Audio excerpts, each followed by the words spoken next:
Hello and welcome back. Today we're reacting to some more Kurzgesagt. Today we have, did the future already happen? Paradox of time. What an interesting topic this is. This is an absolute wonder. If you were to just briefly describe the things that keep me up at night, every night, that I think about, this would be one of them, right? Is the future predetermined? Does it exist? Does the past actually exist? Is it a tangible thing? Is it something you can revisit? Why does time flow forward instead of backwards? Why does it flow at all? What is time? Measure of change. Okay, but what? Why? So many questions. Let's find out together. Do your past, present, and future all exist right now? Are Maybe. you watching this video, being born, and lying on your deathbed at this very moment? So theoretically, right?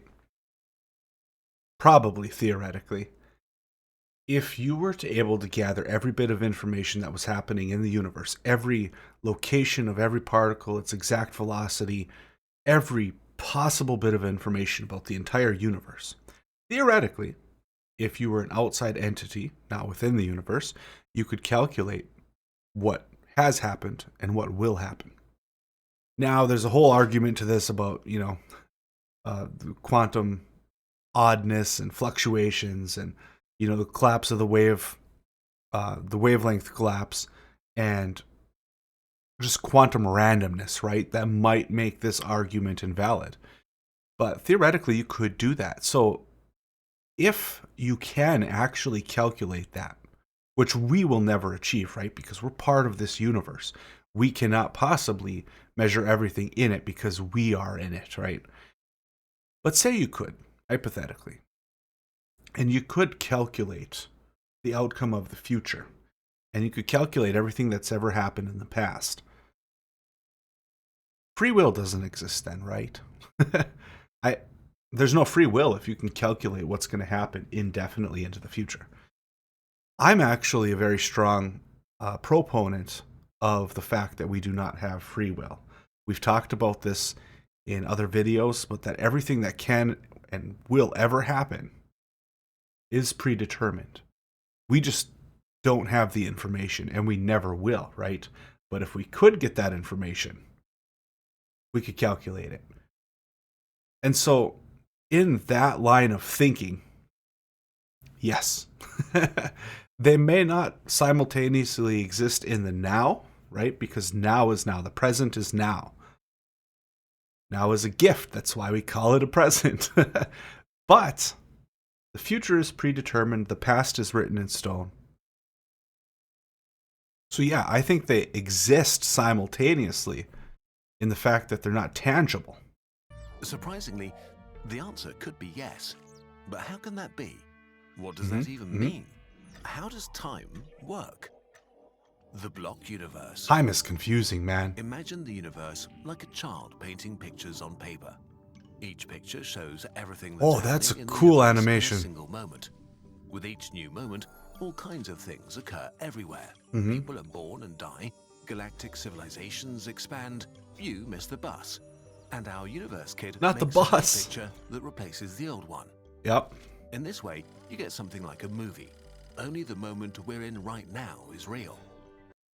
So one of the things that confuses me about time, right? Time, the measurement of change. Change is always happening. As long as there is change, there is time, because things are changing. We can measure that. So now is a snapshot of a moment in time, but how do you define that? How is that actually defined? So on a simplistic sense, you could say, okay, there's what's called a Planck time, which is the smallest unit of time that makes sense. I can't remember exactly how that's measured, but I think it has something to do with, it's like half the width of an electron or something like that. Don't quote me on that, but it's very, very small. And basically any unit of measurement smaller than that doesn't make any sense. We have no way to measure it. And even if we did, it just wouldn't make sense to measure it because there's nothing that can happen at those scales that we're aware of. Also, you have a Planck length, which is the smallest measurement of space that we can measure. So you have all these everything, right? Everything in existence that's changing all at once. And change at its simplest form is between one Planck length to the next, moving or changing its state somehow. But we'll focus on movement for right now. So moving from Planck length block A1 to A2. Everything is doing that. Now there's going to be times when things are in between A1 and A2. This particle might be exactly where it needs to be in A1 in one Planck length of time, and exactly where it needs to be in A2 in the next Planck length of time. But the thing is, you can continually cut those measurements in half, right? Forever. And that's the part that I have a hard time wrapping my mind around is that, right? Like, there's got to be a transition phase, right? It doesn't just jump from here to here. So I think that there's a problem with our model because we don't, infinity's not actually a physical thing. It's something that we use in math to help us understand the world. But truth be told, the distance, it can be cut in half infinitely in the physical world, right? You can never get to a small enough distance. But in our models, it just doesn't make sense to go further than that. And I'm ranting now. But this is the part that my mind just really has a hard time getting around, because you have countless changes occurring all at once. Some of them are clean cut between a transition, some are in the middle of a transition. And if it only makes sense for it to be here or here, and if it's in the middle of that transition, how do you define a snapshot in time? And if time is relative, your now doesn't necessarily have to be my now. If we're traveling at different speeds, if we're traveling in different directions, if we're affected by gravity differently, like, what? How do you define now? Your now is different from my now. The past is what happened before. Ah. Now it's gone. The future is Time is relative. and hasn't been drawn yet. This is kind of how time feels, right? Each moment being replaced by the next one. Mm-hmm. The past is far behind us. The future doesn't exist. Yep, okay. But what if time is something else? What if the universe kid has already finished all its drawings and stacks them on top of each other? It's a flip book and he's This flipping way, the pages, we get right? A block of time that contains the whole history of the universe. All moments that have ever existed or will ever exist. And the other big question, is time finite? Will change eventually cease? Did change have a beginning? Honestly, in my opinion, there are some things that we as humans will never understand. We're not meant to understand it. We are a part of the system. We cannot observe the system from outside, the universe, right? We can't. We cannot separate ourselves from the universe to observe it externally. We will never understand some stuff. And I have a feeling that this might be one of those things that we just never understand. No matter how smart your dog is, you cannot teach it arithmetic. The smartest dog in existence cannot learn arithmetic. Just like the smartest human in existence will never understand everything there is to know about our universe and how it works. But in this block, in this stack of moments, the past, the present, and the future are equally real and exist at the same time. This feels wrong. The only things that we perceive as real are those things happening now. Yes, but keep in mind, like we already mentioned, I know I'm talking a lot on this one, I'm sorry guys. Time is relative. Your now doesn't necessarily equal my now. So if you're experiencing time differently than I am, and your present is in my future, or your present is in my past, how do you define now? My now is different from your now. I can't wrap my head around this. How can the past and future be real right now? The problem is that according to the theory of relativity, they kind of have to be. Heavily simplified, relativity Kirby! says that time and space are not separated. I love their Easter but eggs. one connected space-time. When you move through space, you're also moving through the block. This means time passes differently for different people, depending on how they move through See? space relative to This each is what I other. was saying. And this also means that what someone perceives as now is a certain cut along the block, a cut that will depend on how fast they're moving. So say, for instance, let's pretend that somehow, in some way that we don't understand, the universe comes to an end like that and is erased from existence. Okay? No lead up, no expanding bubble, no slow decay. For whatever reason, it's just boop. That would happen at different times depending on the rate that you're traveling at. How do you... My brain hurts, guys. So what you I think guess is that can't now happen is anyway, really right? only your now. There are many different nows in the universe, and all of them are equally real. And I really hope they touch on this about the time cone. Your time cone, your area of influence in the future, and your area of observation in the past. I hope that they talk about that. This also means there's no universal past or future. Okay, this is a lot. Yeah! How does this work?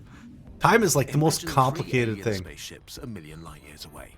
The first one just hovers in space, Oh, that not beat, moving relative that to you. bass. You both experience the same now, the same present.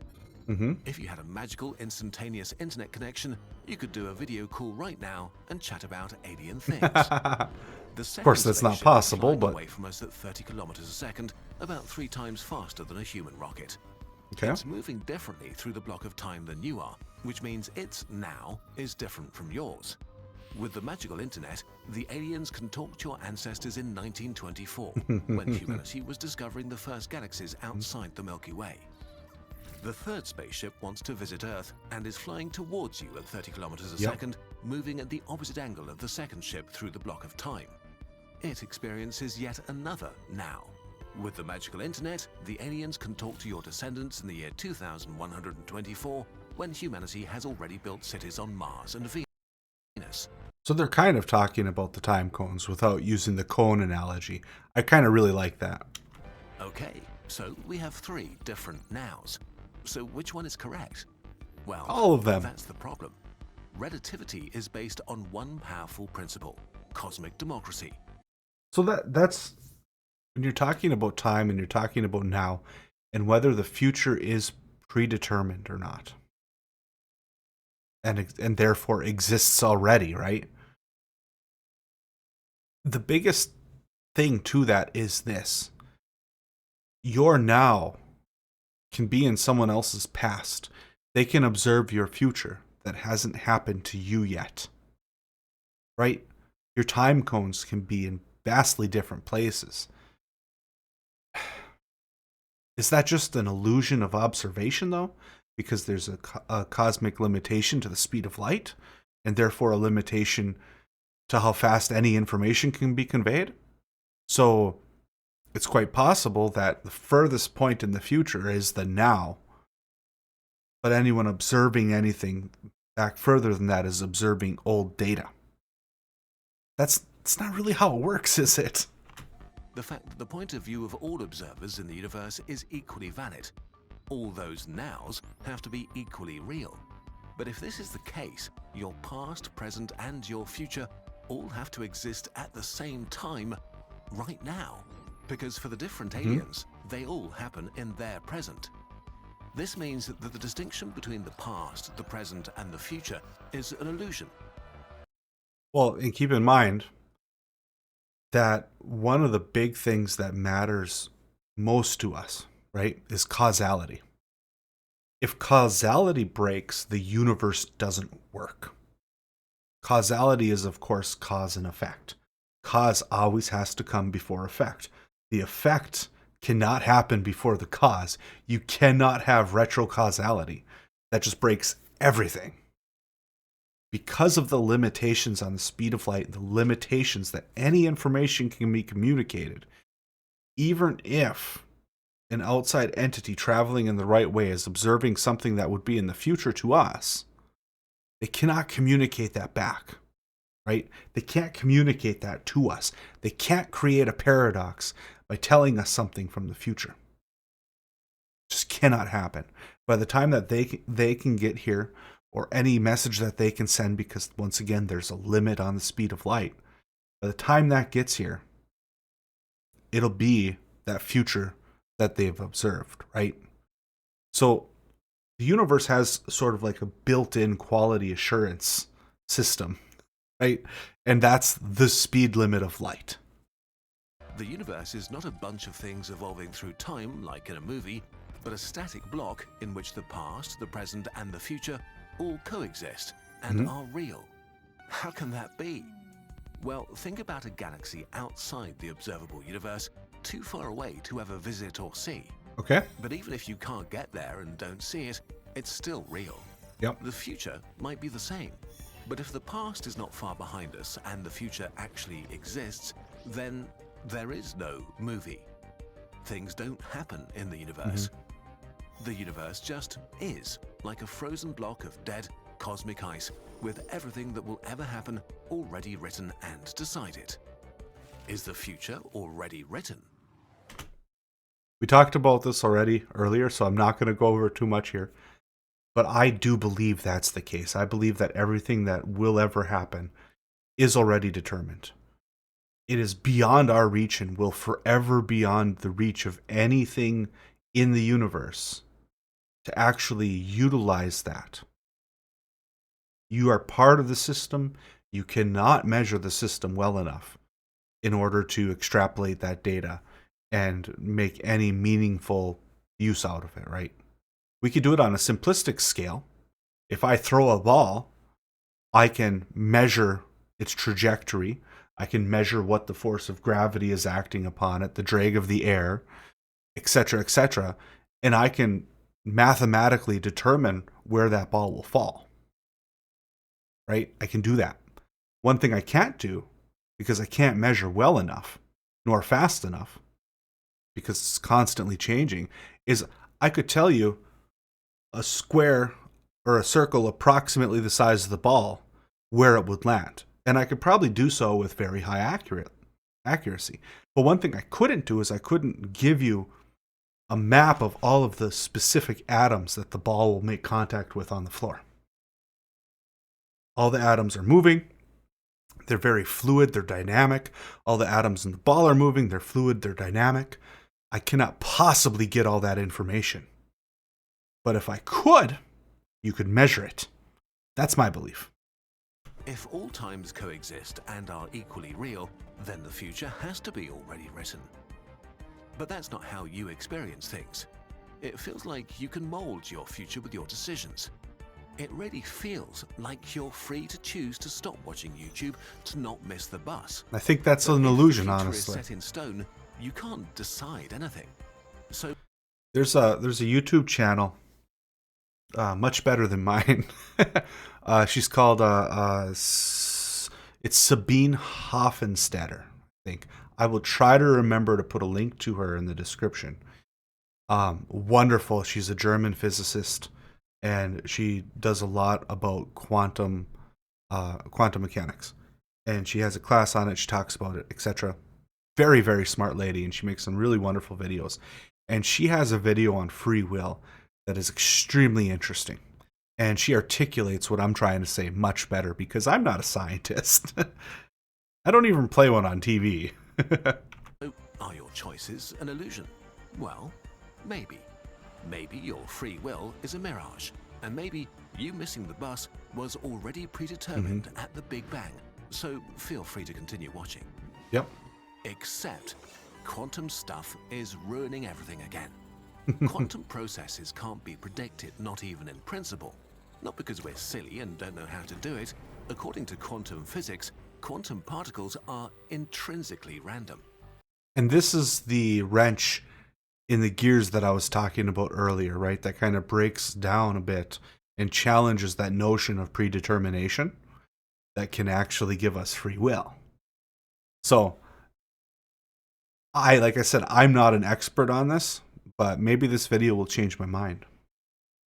For example, if you have a radioactive atom, it could decay at any moment, in the next second or in the next million years. Hmm. We can calculate the probability that it will decay tomorrow, but no oracle in the universe will ever be able to tell you with absolute certainty if it will do so or not. Ah. But quantum particles can change the world. Imagine a radioactive element randomly decays and causes a genetic mutation in a nearby mammal. And Oh, then that's many clever. generations later, that mutation has led to a weird mix of duck and mammal that makes no sense. Or the atom decays a day later, Platypus, and the right? weird creature will never exist. If quantum stuff is really uncertain, the future can't be set in stone. Hmm. But if the future is an untold story, it can't be real in the same way as the past is. And this is one of those areas where I believe that general relativity and quantum mechanics clash, right? Once again, I don't know enough about the subject to talk intelligently on it, but I've always believed that this is one of those areas where either quantum mechanics is wrong or general relativity is wrong. Also, I just got a little artifact on the screen there. I don't know if that's going to come through in the recording, but that was really weird. So what happens when uncertain things like the decay of our atom become real? Is that moment the present? Is this now? But before we saw that cosmic democracy makes it impossible to define an absolute now. What's going on here? It turns out that for every individual object, you, an alien, an atom, the past, the present, and the future are always well defined. Mm-hmm. Your death will always happen after your birth, never before, Causality. at the same time. Now you are clearly between your birth and your death.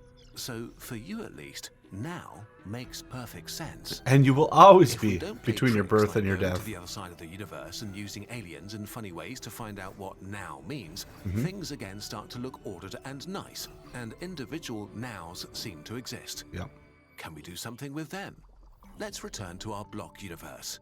Maybe the block does not contain the future, and maybe we just imagined it wrong.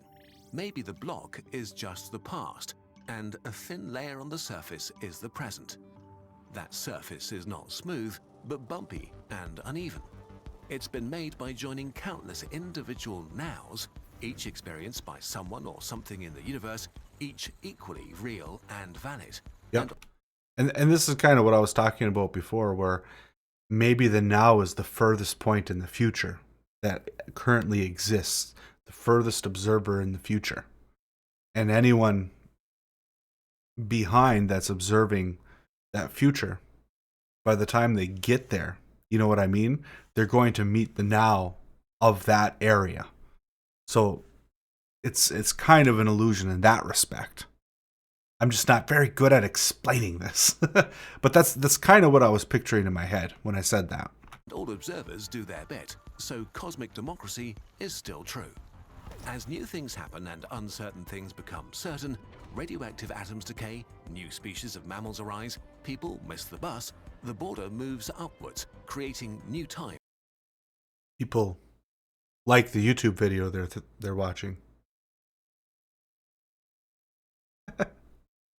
in the universe. Instead of a frozen block of time with a future that has already been written, the block is growing and things happen. You can again decide your future.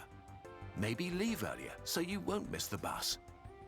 What is real then? I think the important part too is when a lot of people look at this interpretation and this question on, is the future predetermined? Does it already exist? Has it been written already? A lot of people start letting emotion into that thought process because they're very emotional about their free will. And humans, as we've proved time and time again, really love control. We love to control everything. And we love to own that, right?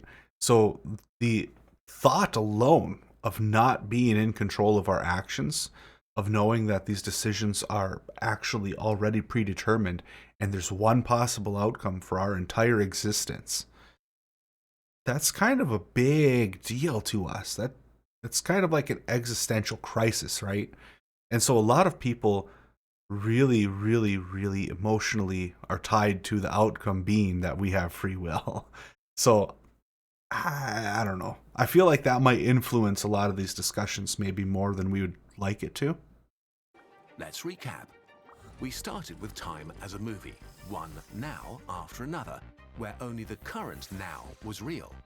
Then we found out that because of relativity, there are multiple nows, all of them real somehow, which could mean that we're living in a frozen block universe where things don't happen and you don't really have free will. And we ended up with a kind of growing block universe where time passes and the future is open. Well, and once again, the universe, if this is true, right?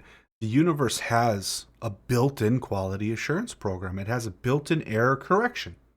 And that is the limitation of the speed of light.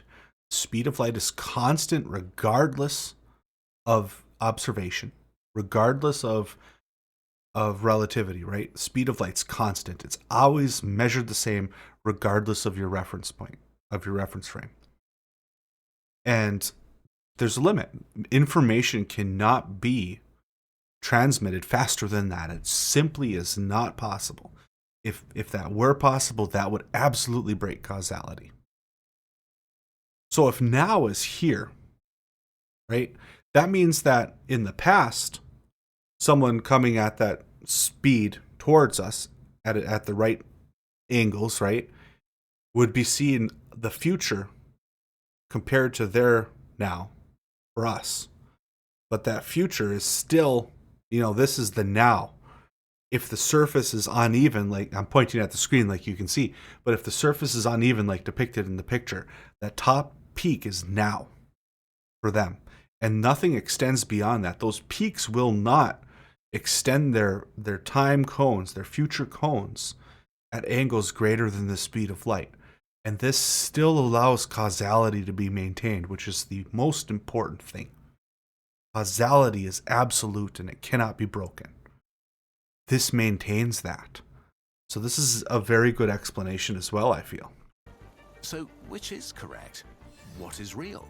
The present? The past? Are the dinosaurs as real as you are right now? What do the aliens on the other corner of the universe think about all this? To be honest, no one knows. What we've and we may learned never. are two possibilities to describe time, but they're not the only ones. Some scientists think that the idea of now only makes sense near you, but not in the universe as a whole. Others think that time itself doesn't even exist, that the whole concept is an illusion of our human mind. Yeah, I could also buy that too, that it's a limitation of our imagination, that our minds just aren't built to comprehend how that works at all, and that this is just our interpretation and the way that we can explain it to ourselves to make it kind of make sense. Sort of like how we put singularity in the center of black holes in our models, right? But we know that a singularity likely doesn't physically exist. It's not an actual thing. That's just something we use mathematically to describe it because that's how we can understand it. That's how we can represent it. There's limitations to the human mind. And others think that time does exist, but that it's not a fundamental feature of the universe. Rather, time may be something that emerges from a deeper level of reality, just like heat emerges from the motion of individual molecules, or life emerges from the interactions of lifeless proteins. We could go on, but aren't you about to miss the bus? I love that tie-in with the bus. Very good. The concept of time is abstract and elusive. Very, very good. As always, great job, Kurzgesagt. My brain hurts. I've been talking for too long. I'm so sorry, guys. I'd love to know your thoughts on it, though. Do you think that the future is written already? Do you think that it's already predetermined? Do you think that we have free will or not? Or do you think it's sort of like a foam, like they were showing there, that keeps causality intact? I think that's a really good explanation. So, I don't know. I'm really curious to hear your guys' thoughts on it, though. Let me know. Thank you so much for watching. I really appreciate you. And I hope that you have a wonderful day.